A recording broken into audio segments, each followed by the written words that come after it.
More than 1 in 5 Americans is about to be living under a new world order as New York joins California and a growing list of US states preparing to effectively shut down. This is a global pandemic. The number of people now infected is surging. Among them, Hollywood actor Tom Hanks. I just want one package. It's the most severe restriction on movement in Italy since World War II. This morning, case numbers worldwide surpassing 126,000. Biggest single-day point drop of all time. And the number of affected countries climbed.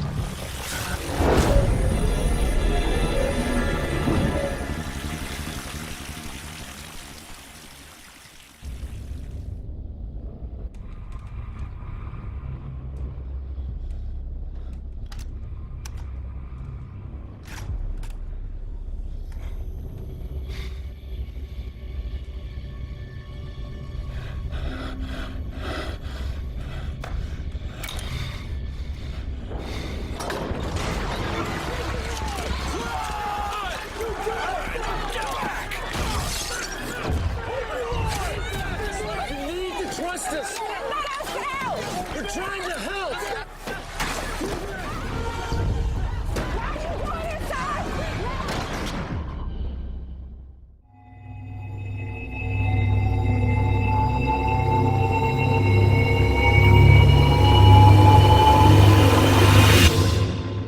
Well, China was putting out information which was false, that our military gave this to them. That was false.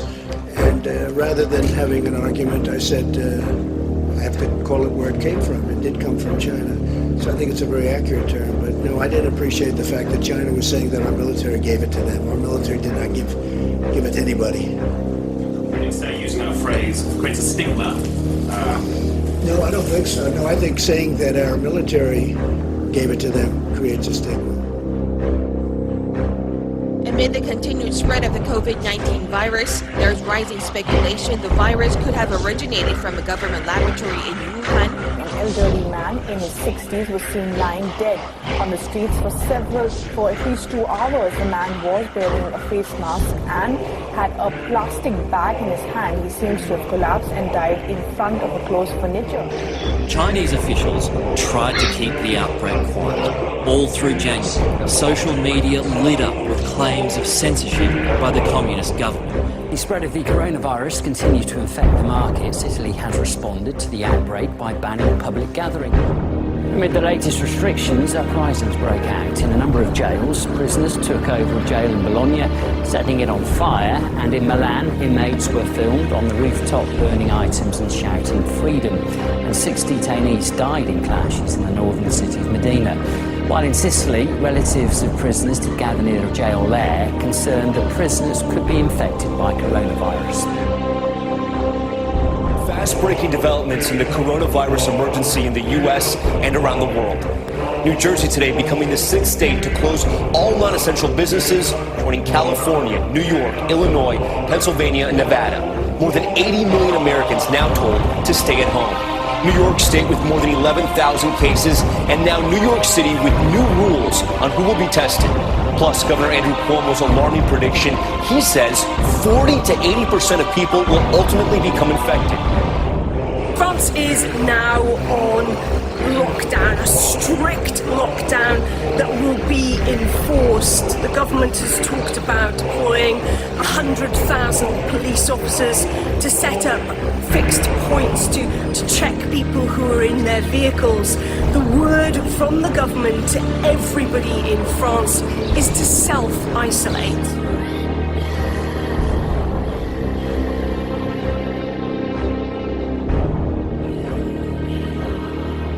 The Greatest Depression has begun. This is going to be an economic epidemic. But first, I want to talk about China's culpability and conduct throughout the coronavirus crisis that began in a Wuhan wet market. The Chinese Communist regime not only lied, destroyed evidence and allowed the virus to spread, but it arrested doctors who back in December tried to warn the world about what was happening in Wuhan. Some of the whistleblowers arrested and accused of fabricating, disseminating and spreading rumours have since died. Other domestic critics, from a property tycoon to video bloggers, have vanished. China is not a regime that tolerates dissent. China's initial cover-up included destroying lab samples that established in December the cause of unexplained viral infections in the Hubei province. How many lives would have been saved if China had listened to experts instead of silencing them? A study by the University of Southampton suggests China could have prevented 95% of infections if it had implemented tough measures just 3 weeks earlier. But the regime only took decisive action to contain the virus around 4 weeks after arresting doctors and other whistleblowers. What's just as shocking is the World Health Organization's complicity in this global pandemic. From the start, the WHO has uncritically praised China's response and pushed its preferred narratives while ignoring the regime's dishonesty and recklessness. In mid-January, the World Health Organization told the world that preliminary investigations conducted by the Chinese authorities have found no clear evidence of human-to-human transmissions. It refused to declare a pandemic until March 11. And as late as February, it was parroting China in criticising travel restrictions. Don't forget that when Scott Morrison and Donald Trump implemented travel bans against China in late January, they did so against WHO advice. In fact, the WHO chief said travel bans would unnecessarily interfere with international travel and trade and could have the effect of increasing fear and stigma with little public health benefit. We now know just how wrong he was, with immunologists and other medical experts saying the decision to close borders was crucial in slowing the spread of the disease. How many other countries would have closed their borders if the WHO had encouraged bans instead of condemning them? How many more would be spared loss and suffering if the WHO did its job and investigated what Taiwan authorities and whistleblower doctors working at the coalface were saying, instead of lecturing the world about not referring to the Chinese origins of the disease? The origins of the disease are important, and if we want to stop the next pandemic, we must hold China's feet to the fire and ensure they take meaningful measures to mitigate the risks of another global catastrophe. COVID-19, or Wuhan coronavirus, is not the first pandemic to originate from a Chinese wet market. SARS and bird flu also originated from wet markets, where livestock, sea life and wild exotic animals are kept in and killed in horrific conditions. We know just how hideously cruel and destructive these markets are, but they're also dangerous in spreading disease. China pledged to crack down on illegal wildlife markets after the SARS epidemic of 2002 to 2004, but it has soon relaxed enforcement of those laws. The Chinese communist regime has, through its ineptitude, dishonesty and negligence, unleashed a virus that will leave tens of thousands dead and likely cause a global recession. We must not allow this totalitarian regime to rewrite history. China spends billions, yes, billions on its foreign propaganda efforts, and sadly, it now has much of the US media regurgitating its narratives free of charge. Let's get one thing straight. You would have to be a certifiable moron to see criticism of the Chinese government or acknowledgement of the origins of this virus as racist. So here's an article here. China built a lab to study SARS and Ebola in Wuhan. And US biosafety experts warned in 2017 that a virus could escape in the facility that's become a key in fighting the outbreak. The Wuhan National Biosafety Laboratory is the only lab in China designated for studying dangerous pathogens like SARS and Ebola. Wow. Unbelievable. Well, proof has just come out that it is a biological weapon, just not the kind of biological weapon you were thinking of. See, most of the United States medical supplies and generic drugs are made in China. Great choice, by the way. And now, Communist Party mouthpiece Xinhua is saying they can impose pharmaceutical export controls to, quote, throw America into the mighty sea of the coronavirus. When the Communist Party threatens to attack America by withholding critical medical supplies needed to stop a deadly virus outbreak, that is a biological weapon. The Greatest Depression has begun. This is going to be an economic epidemic. How are people going to pay their bills? It's not the coronavirus that's killing people. Their livelihoods are being killed. They're being killed by political garbage. And the people are following them. How are they going to pay their rent? Stores closed. How are they going to pay their rent? How are you going to pay mortgages? How are you going to pay for your car? How are you going to pay for anything? But right now, it's going down big time. Main Street and Wall Street are collapsing in a way we've never seen before. What's going to happen when earnings come out in the next quarter? Nothing for corporations. This thing is crashing. We've never seen entire nations close down. This is new in history. Peace and love, because without that, we are going to be slaves in Slavelandia of the autocrats and dictators that are ruining and running our lives. The social impact of the shutdowns will be worse than the actual medical issue. Mr. Salente's insight is valuable. Banks and governments created fiat debt. Fiat debt inflated the values of all investment assets, stocks, bonds, real estate, gold, etc. It was manageable up to a point, but after 2008, fiat debt proliferated. This is the start of the great implosion of fiat debt. This trickle-up bailout of the top is a scam for people on the top. Why is the government starting a depression? Ask yourselves. The market drop was going to happen eventually, no matter what. The entire system was artificially juiced and rigged. All that is happening now is they have an excuse, so they don't have to take responsibility. What's going to make this a depression is politicians. Newsom and Cuomo outdoing each other with authoritarian economy-crushing orders, certain to be followed by Democrat mayors and governors nationwide. NYS Governor Cuomo, by declaring martial law, he is dipping his toe in the water to see how far he can push us and get away with it.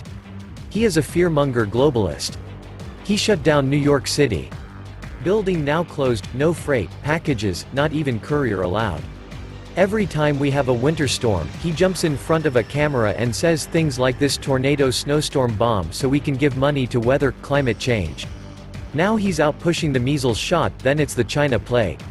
It's all about what the alternative media has been saying for years.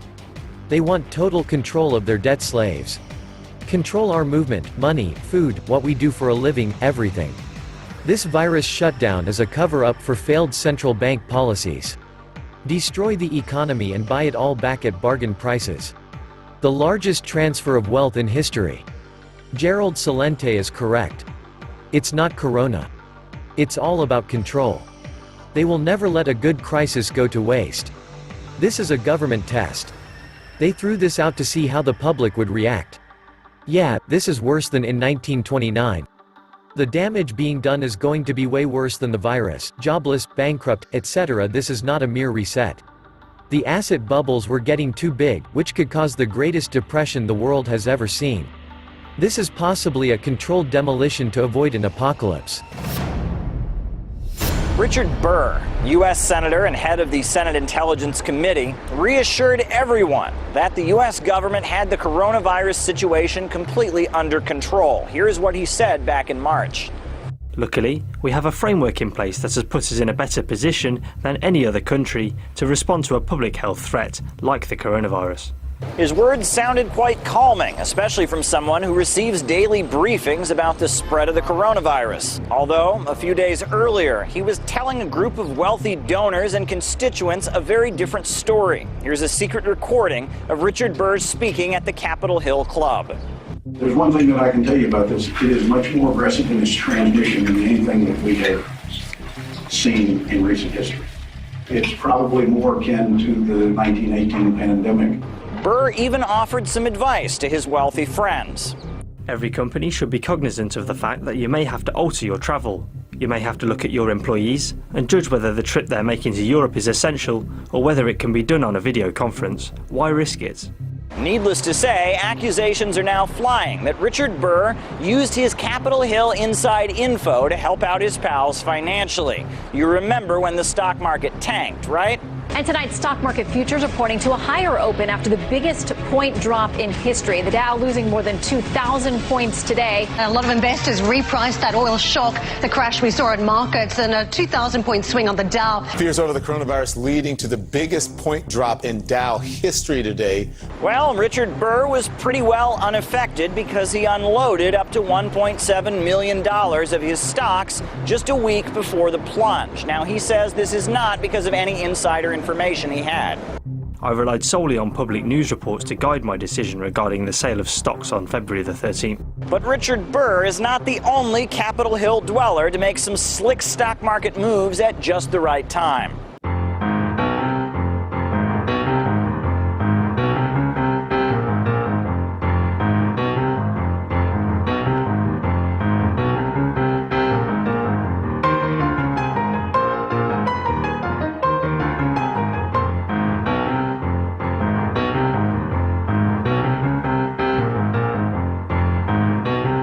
As Intel chairman, Senator Burr got private briefings about coronavirus weeks ago. Burr knew how bad it would be. He told the truth to Hill's wealthy donors, while assuring the public that we were fine.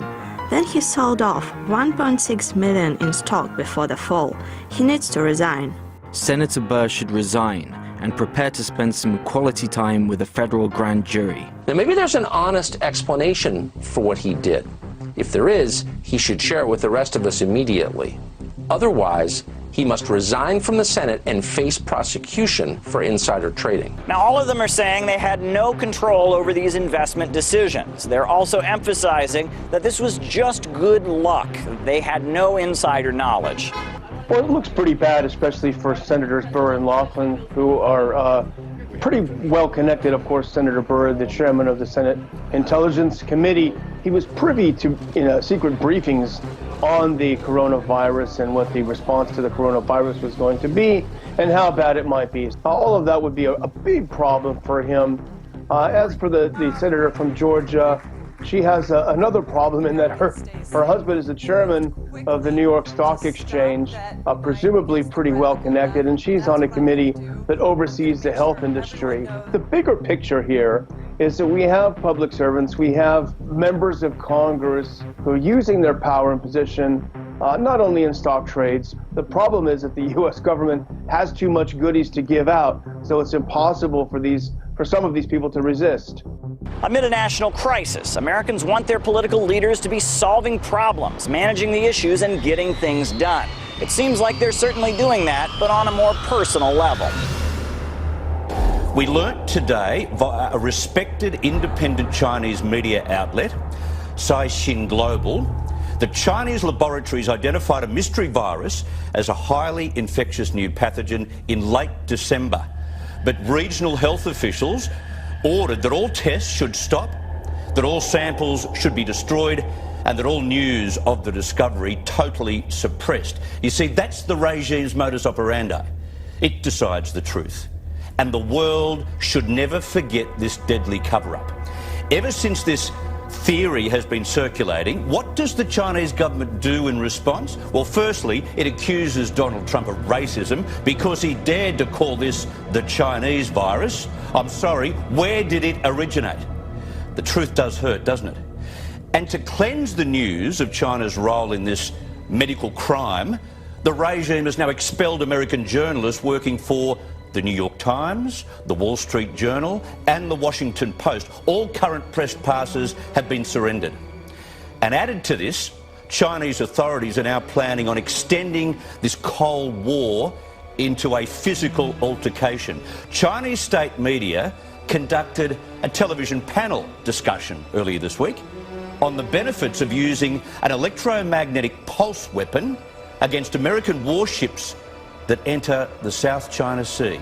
At what point will world leaders rightly condemn this arrogant, this primitive and cruel regime for the way they behave? When we finally get through what the experts say will be a recession, we're in one now, they reckon, Australia should begin rebuilding its manufacturing base, stop this over-reliance on Chinese-made goods, ban Chinese foodstuff pronto, and pull the shutters down on the mass looting, and that's what I call it, of key grocery items. We are sick of it. We've been sucking up to this regime for far too long. They don't learn, and they definitely don't respect human life. This virus did not originate in the Wuhan animal market. Epidemiologists who are widely respected from China, who have published a study in the international journal The Lancet, have demonstrated that several of the original cases did not have any contact with that food market. The virus went into that food market before it came out of that food market. He thinks it escaped from a lab. We also know that just a few miles away from that food market is China's only biosafety level 4 super laboratory that researches human infectious diseases. Now, we don't have evidence that this disease originated there, but because of China's duplicity and dishonesty from the beginning, we need to at least ask the question to see what the evidence says, and China right now is not giving any evidence on